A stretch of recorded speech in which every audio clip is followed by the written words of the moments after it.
હતાશાને દૂર ફંગોળ કવિ દલપતરામના કાવ્યો મને યાદ આવે. મહેનત, ધીરજ અને સંઘર્ષ સાથે બંધ બેસતા દલપતરામ લખે. કરતા ઝાર કરોડિયો ભોય પડી પછડાય, વણ તૂટેલે તાંતણે ઉપર ચડવા જાય. હિંમત રાખી હોશથી ભીડ્યો છઠ્ઠી વાર, ધીરજ ધરી જાણે જય પહોંચ્યો તે નિર્ધાર. ફરી ફરીને ખંતથી યત્ન કર્યો નહીં હોત, ચગદાય પગ તળે મરી જાત વણમોત. એ રીતે જો માણસો રાખી મનમાં ખંત, આળસ તજી મહેનત કરે પામે લાભ અનંત. આપણે અમુક કવિતાઓ નિશાળમાં ભણતા હોઈએ છીએ ત્યારે જીવનના પાઠમાં એ ભૂલાઈ જતી હોય છે.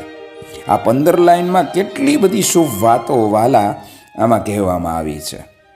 અબ્રાહમ લિંકન અમેરિકાના રાષ્ટ્રપ્રમુખ બનવા માટે 14 વખતની ચૂંટણીમાં હારી ગયા હતા અને તેમ છતાં હિંમત રાખી હોશથી ભીડ્યો છઠ્ઠી વાર, ધીરજ ધરી જાણે જઈ પહોંચ્યો તે નિર્ધાર.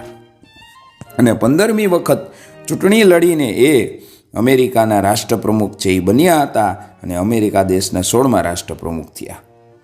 ભારતની આઝાદીમાં જ્યારે ગાંધી યુગની વાત આવે છે ત્યારે ગાંધીજીની 14 વાર ધરપકડ અંગ્રેજોએ કરી, 6 વર્ષ જેલમાં રહ્યા, જીવનના 1341 દિવસનો ઉપવાસ કર્યો.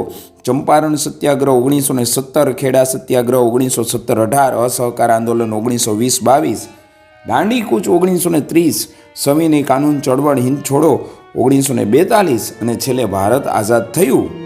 યથાશક્તિ યથામતિ પ્રમાણે થાક્યા હાર્યા વગર, ધીરજ ગુમાવ્યા વગર પ્રજાને સ્વતંત્ર ભારતનું ચિરસ્થાયી સત્ય છે એ મળ્યું. કરતા ઝાર કરોડિયો ભોય પડી પછડાય, વણ તૂટેલે તાંતણે ઉપર ચડવા જાય. બરાબર. અને છેલ્લી લાઈનમાં તમે યાર જો, રાખી મનમાં ખંત આળસ તજી મહેનત કરે. આ છેલ્લી લાઈન સારાંશના ભાગમાં આપણે જીવનની અંદર ઘણી બાબતમાં પક્ષપાતનો ભોગ બનવું પડે છે, અન્યાય કે ઉપેક્ષા પણ અનુભવાય છે. તેમ છતાં શ્રદ્ધાથી મંડ્યા રહી, મનમાં ખંત રાખી, ધીરજથી કામ કરતા રહીએ તો ચોક્કસ સારા પરિણામો છે એ મળે છે. અને ન જોવા મળે તો ફિલ્મ હજુ બાકી છે.